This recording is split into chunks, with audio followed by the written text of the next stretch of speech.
Eric Amaro di ay CCPO ni pagawas og emergency numbers alang sa mas dali nga pagresponde. Ito paminaw report gikang Eric Amaro. XFM Police Report. Police Report. Katapag Erika, mga kahiglaan ni pagawas na og dugang emergency numbers ang Cebu City Police Office CCPO din nila ni gipibawag kay sa tingog nga mas mapadali pang pagresponde sa atong kapulisan sa dakpan Subo nga tunosab sa mga alarma, mga reports sa dibka mo tumaw nga krimen diri sa syudad. Gawas sa 911 Unified Emergency Hotline, mamahimo usab nga makatawag ang mga taga-syudad sa Subo sa dugang emergency hotline number sa CCPO nga mausab ang 0998-598-6273.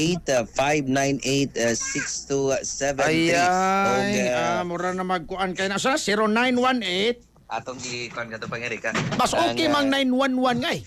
Nga naman, asa may problema sa 911? 911 katubang Eric, doon ay mga samanta magamit mo cellphones, dili maka direct tawag usab sa kining mausab nga hotline niya. Napoy Sa Davao, inanapi problema sa Davao kung palitag mo tawag kag 911, maglisod pud ang naka-cellphone?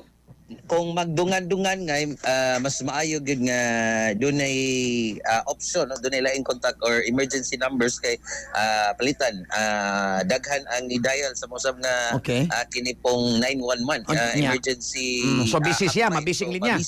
Dugay matawag ang report, alarma or di baka krimen katong lahi kung kanibang dial lang ka sa numero da cellphone adto kay load makatawag din ka ngay no nya napagi option lines aside sa 0998-598-6273 napoy pang globe siguro 0916-443-996 Asa na 0956 0916-443 996 din abli 996 din abli ang linya nga ako 0998 I mean dili 0916 kini pong 443 dira nga ako nito na ni sa 443 996 naman. 0916 ako ni duha ka 9 0916-443-9961.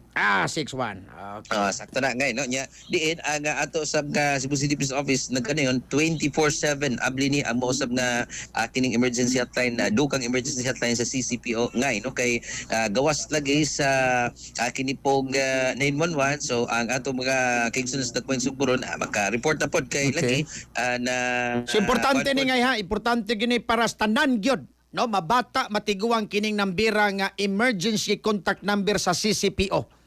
Sakto na nga ikuan gina ninyo palihog sa mga naminaw ron screenshot ning dia among ipakita kay wata mahibawog dunay mga emergency mo tumaw na to kontak ta ditso ana. Sakto na in terms of crime solution nga no mas dali masulban ng krimen kung dali pod makatugan ang palitan mabiktima sa krimen nga or makadiscovery sa krimen kay dugay ka mo report layo na ang kining suspect or kini bang naam lagi pagibutan din ay pwede na mo mag-post sa Cebu City Police Office Facebook community para sa cancer. Okay, napoy gigama ditong Facebook community page di ay. Sakto na katong guwapo. Official Facebook page ang CCPO. So kung doon na sila i-report palitan, di sila gusto mag-trace nga nitawag dahil sila dito. So pwede silang mo message via kining messenger sa CCPO katropangay hatag sila itong impormasyon, mga confidential info. So hatagan yung pagtagad sa Cebu City Police Office katropangay ring ka pagkakalaan. Giawhag na lang ang mga subuanon nga di magduha-duha no mo report katapang ani kung galing dunay mga mutumaw nga krimen sa lugar or mga kining kadudahan ng mga tao nga posibleng makatagugulga sa komunidad katapang Erika mga kahigalaan.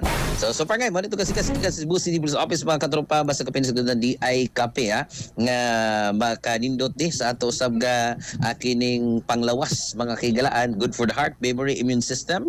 So alin natas kape nga ginama sa Yastot Incorporated Santom Plus Coffee Mix. Alang sa Likosang Pilipino para sa Pilipinas sa katropa Eric Amaro XFM. XFM Report. Sa laing balita